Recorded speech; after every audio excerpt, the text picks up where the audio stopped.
This video is brought to you by patreon.com/worsttake. Get access to exclusive live streams and Discord servers, on-screen shoutouts, and early access to some videos when you join now. Help make sure that we can continue to make content like this by supporting the Patreon. Links are in the description down below.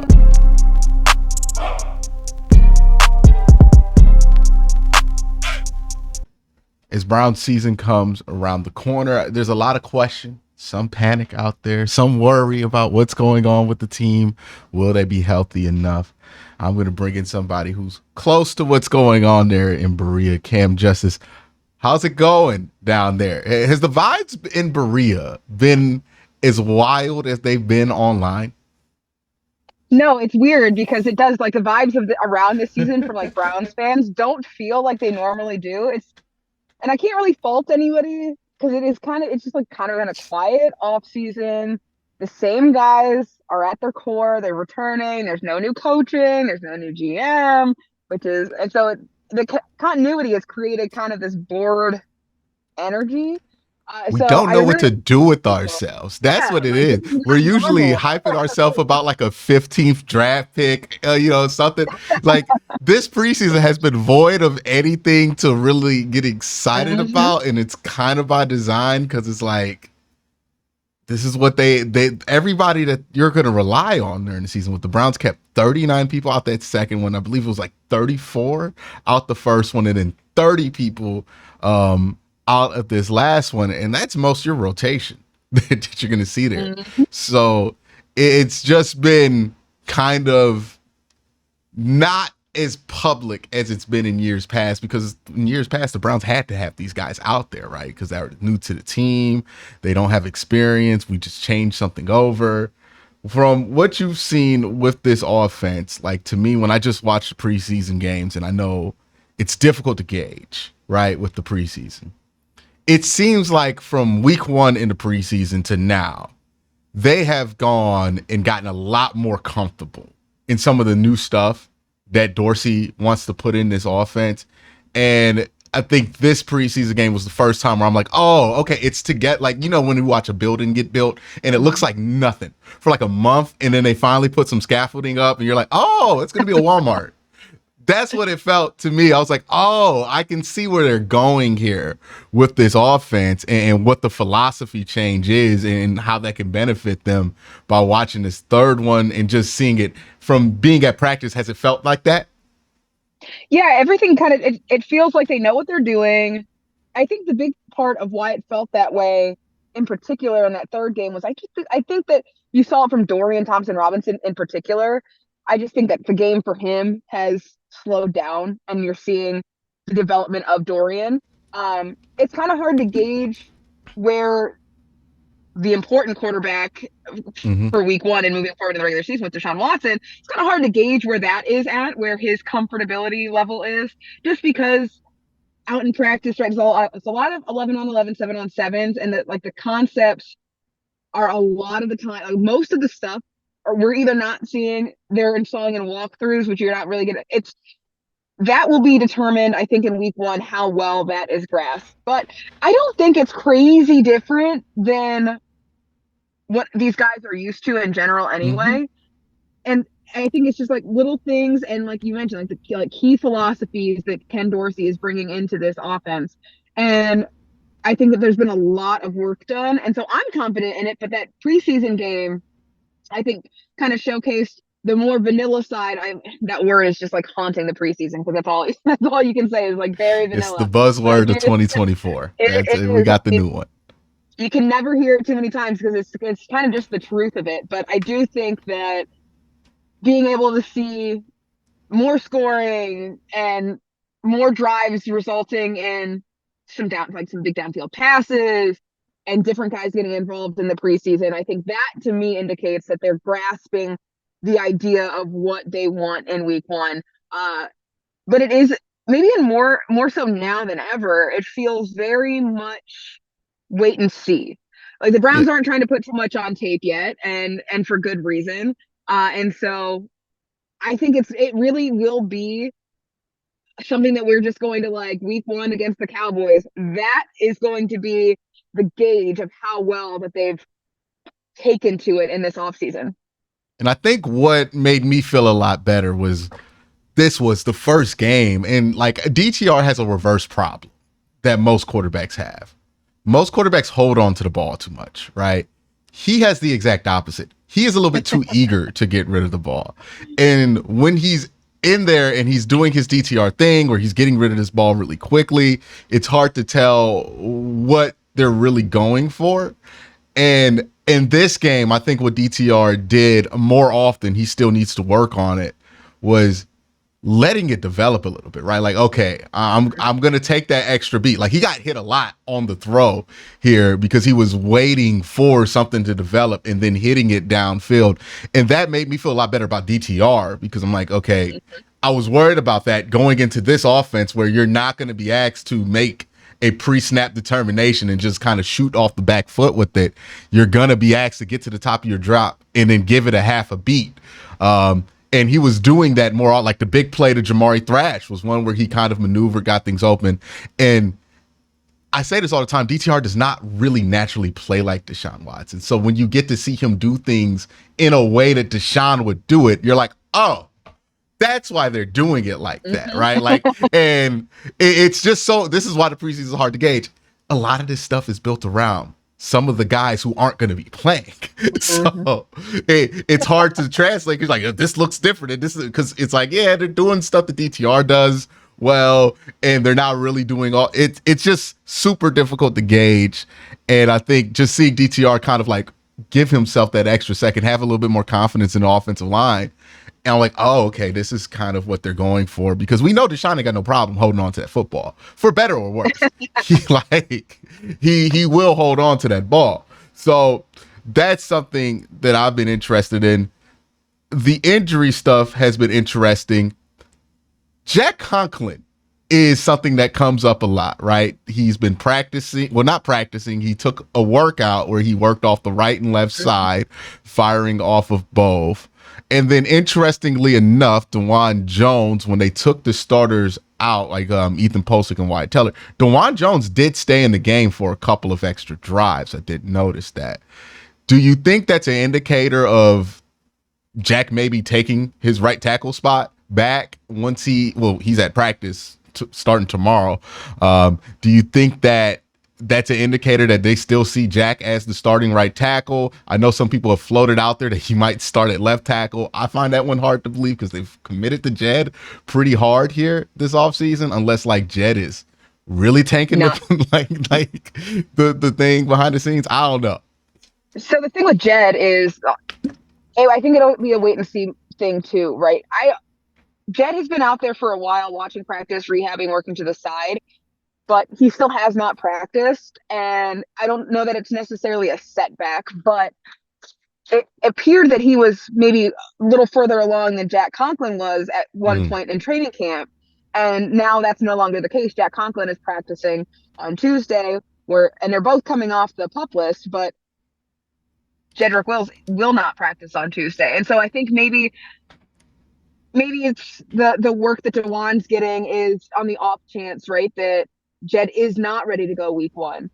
I think that's the ultimate hope, but for him to already be ruled out for one day of practice this week, there's still obviously some time before that week one game, but Jedrick Wills hasn't had any practice reps, let alone game action since that knee injury. And so for Jack Conklin to be able to come back, I think that's really big to be able to, warm him up, ramp him up, and get him back because he's missed even longer. He's been out. He missed a full season. Like realistically, missed a full season. And so I don't know. I think that maybe it's just to make sure. I think that moving anybody into that left tackle position would just be for insurance while they wait for Jedrick Wills to return, because they are in on Jedrick Wills at left tackle this season. That's the reality of it. And I personally, I think that DeJuan Jones has that ability, right, to own that right tackle starting position, and maybe Jack Conklin, maybe it's a rotational situation. Jack Conklin has the experience, though. It's going to be, that to me is the big question mark. That is what I don't know, and that is where I'm curious to see how the front office and Kevin Stefanski kind of play into that and talk and have conversations about that decision. to either bring Jack Conklin off the bench, move him to a different position, make it a rotational position, or if they go DeWand, you're going to go back on the bench and just kind of wait your turn. It just seems like DeWand proved himself. He was on track, to be one of the best rookies in the league last year. He was having an incredible first season, and I think it's hard to dial back from that after you've done Mm-hmm. that. And so to me, that's the big question mark. I am curious to see how they handle that, because I think DeWan's earned it, but then you have to balance out some politics, and then the strength of your line and who's in and who's out is like, when Jed is Jed going to be healthy? That's a big one too. But you can't just slide people wherever you want and expect it to be the same results. Or Jack Conklin could play left tackle, but Jedrick Wills is the guy that plays left tackle. It's like when they moved Joel Bitonio over to left tackle for that game. Like, can he do Mm-hmm. it? Yes. Should he do And it? Maybe not. yeah, and it's one of those things too where it's like people forget.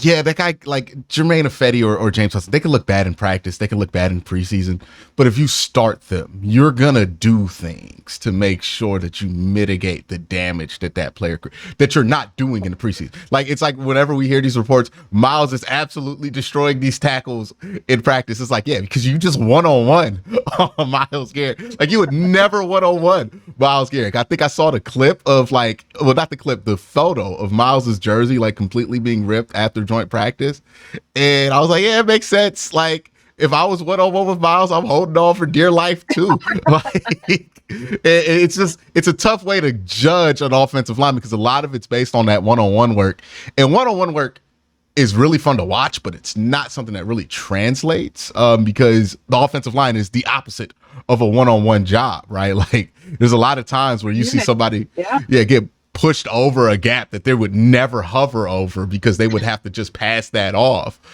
in a real protection. So it's tough to gauge there.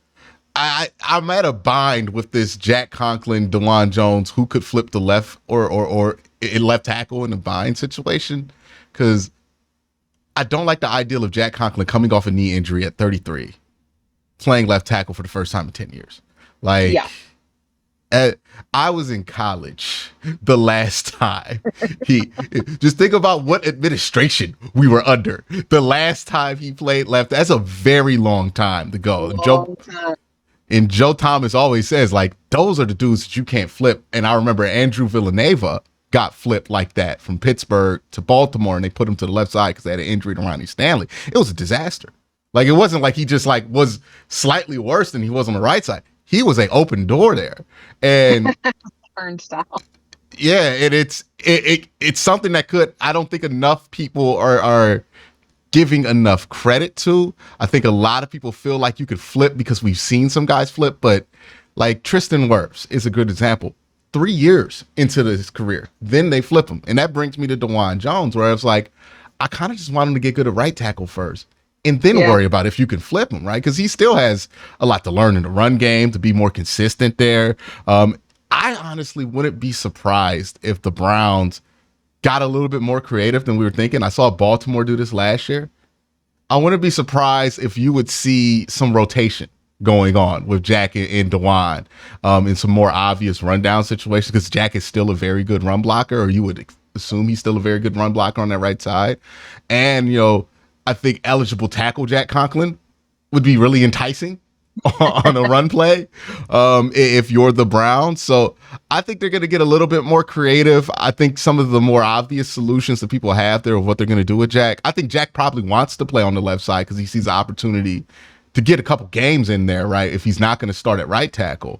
But I don't know if the Browns go fully in that direction, just because it's not a simple flip. It's a very difficult flip for both players involved, right? It would not be a preferable flip for DeWan, or it wouldn't be a preferable flip for Jack Conklin. And I think that factors into it a lot more heavily than some people think. Do you feel confident that Jed is going to play week 1 at this point? Or has this lingered so long that you feel like if you had to put him on a game plan, would you put him as doubtful, questionable, or out? I would put him as questionable, to be honest, but I don't know that that's necessarily something that is the case. I mean, if he's Mm, back at practice Wednesday or Thursday, that true. my opinion changes, obviously. But for him to miss one more practice, I think coming off the pup list is huge, right? That takes it from doubtful to questionable to me. But for it to become likely, I need to see him at practice. And I know that they have the weekend off and there's that more downtime and they've got another week to ramp up. And at the end of the day, football should be for a lot of these guys like riding a bike, right? You shake a little bit of rust off and then you're back at it. It's the same, basically the same thing you're doing every single year.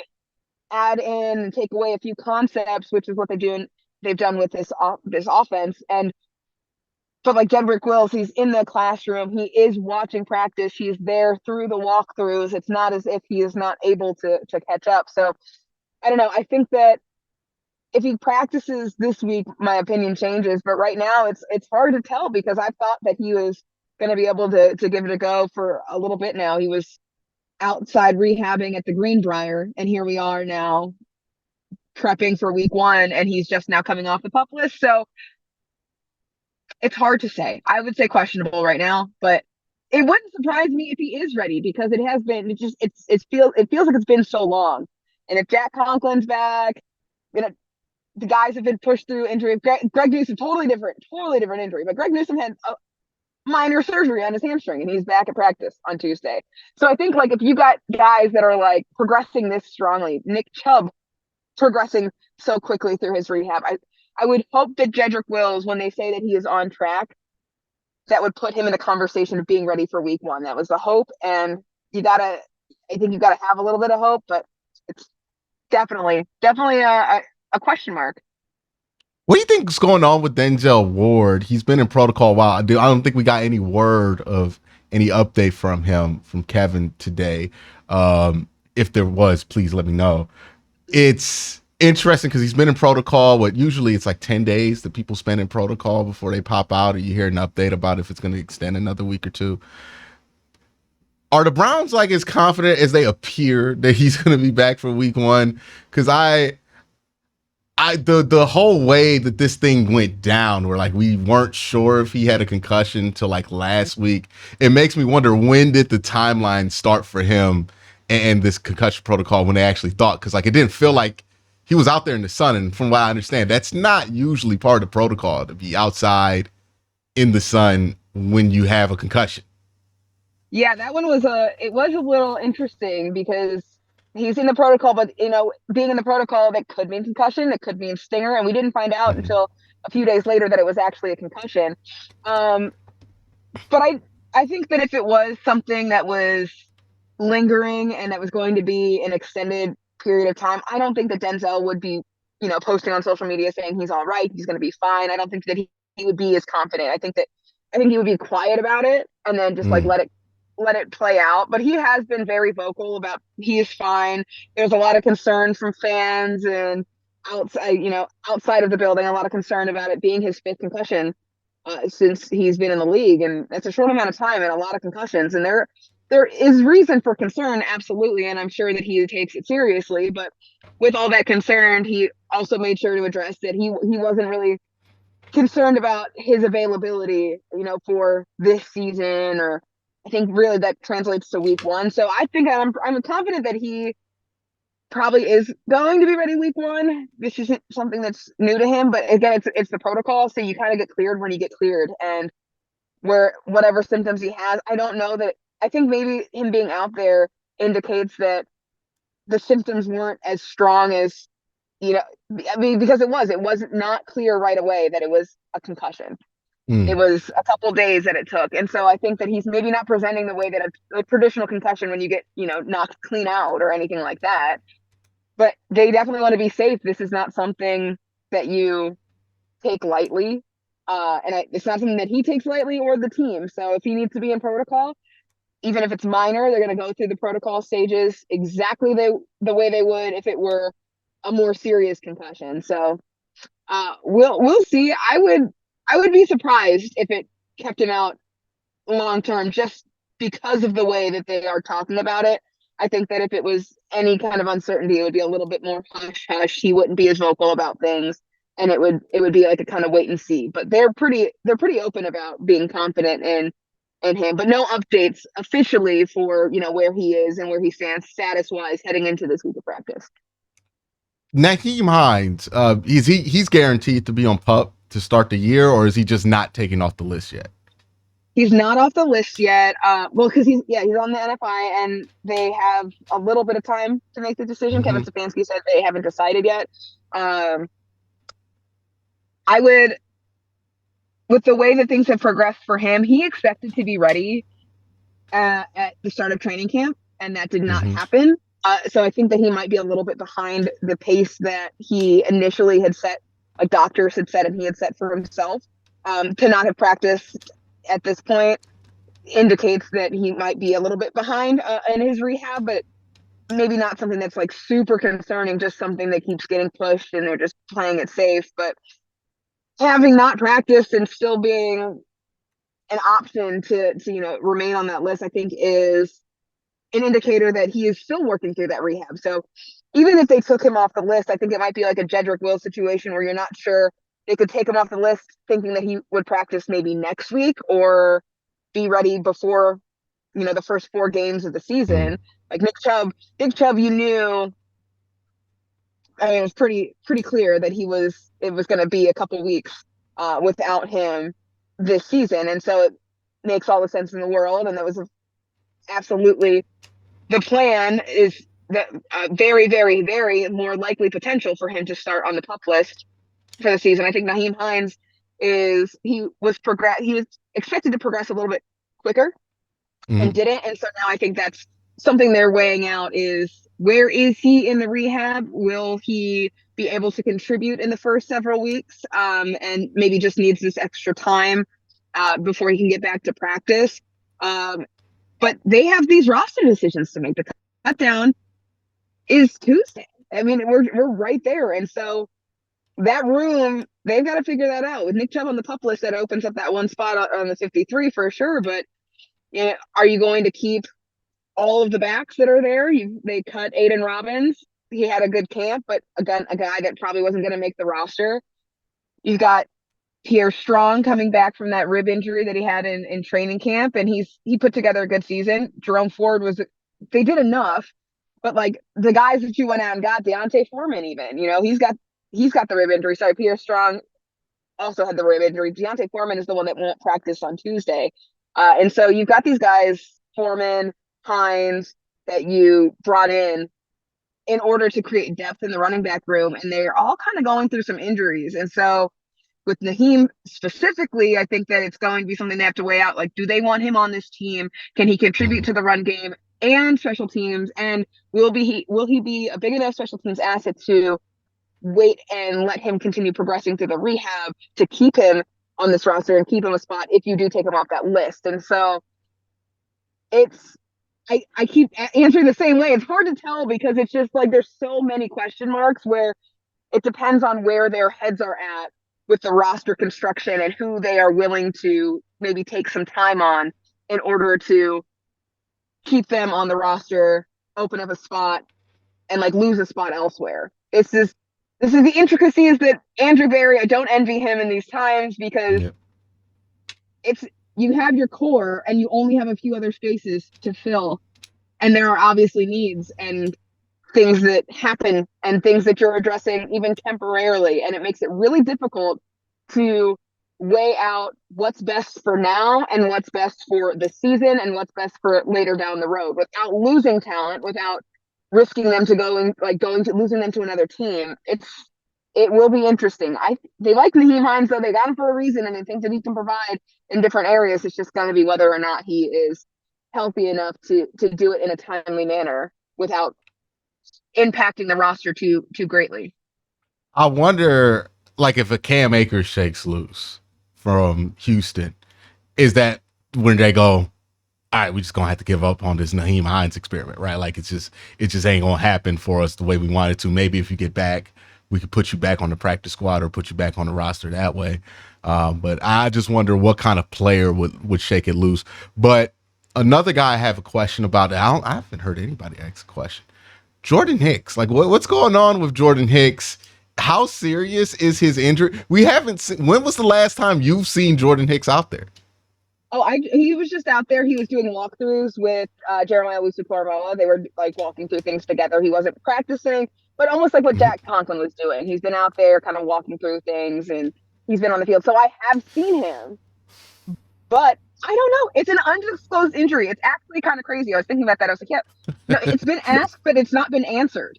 Yeah. There's no answer. I don't know. It's kind of been this like the best kept secret from Brown's training camp is what was going on with Jordan Hicks. He's been out there. He just hasn't been practicing. And so he is back to practice on Tuesday.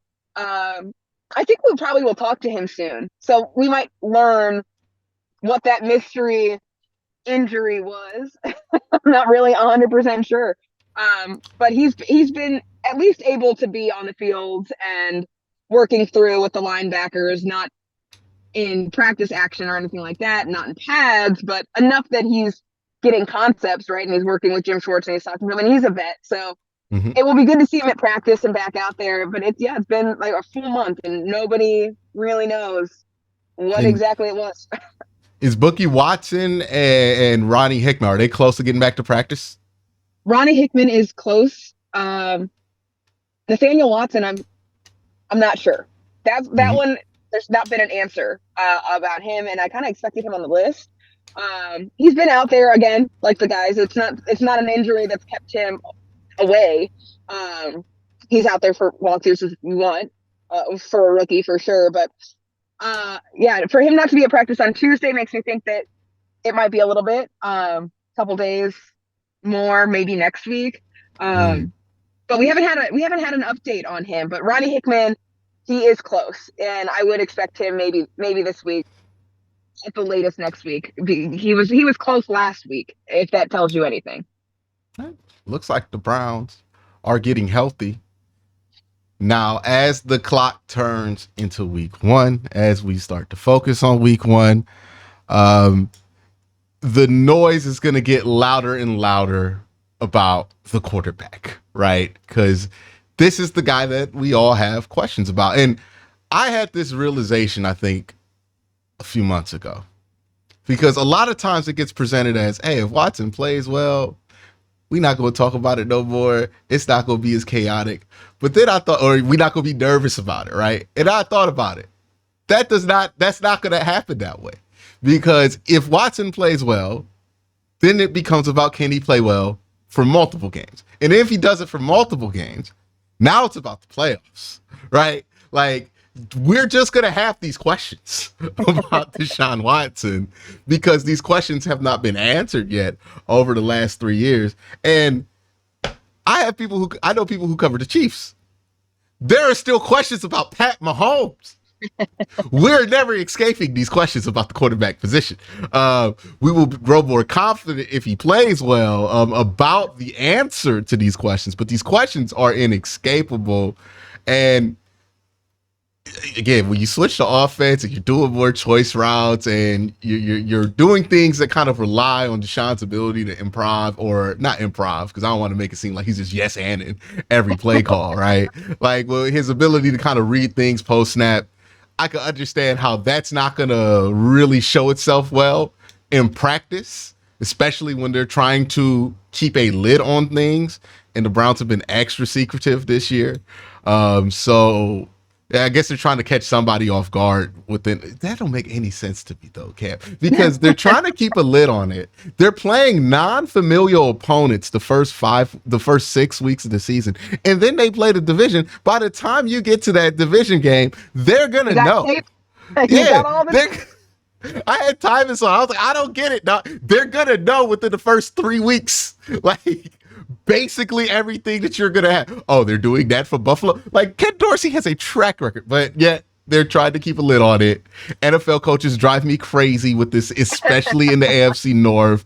John Harbaugh is a madman about it, and I hear Mike Tomlin's like even worse from people who try to get coverage out of them. Oh yeah. So, Cincinnati, you do get stuff out of them, but that was because they had the highway open, so you could just kind of see practice, right? Like, it wasn't very hideable, but now they have that bubble, so now they can hide things more. NFL coaches and their addiction to like playing CIA is hilarious to me, because I say this all the time. The secrecy stuff is so limited in its like actual effectiveness, like the Jim Harbaugh thing with Michigan, where people were freaking out about how he was like skilling these play calls. And I was just thinking, I'm like, you know how little it matters like that he might have like a bundle of 4 plays that he thinks you're about to run. Like it still don't matter if it's multiple choice. You still got to pick one, and you're probably going to be wrong. That's just how the odds work. And even if you do know it, they're Michigan. Like they're just going to be able to execute at a higher level than most people that they play against. But none of all that stuff aside,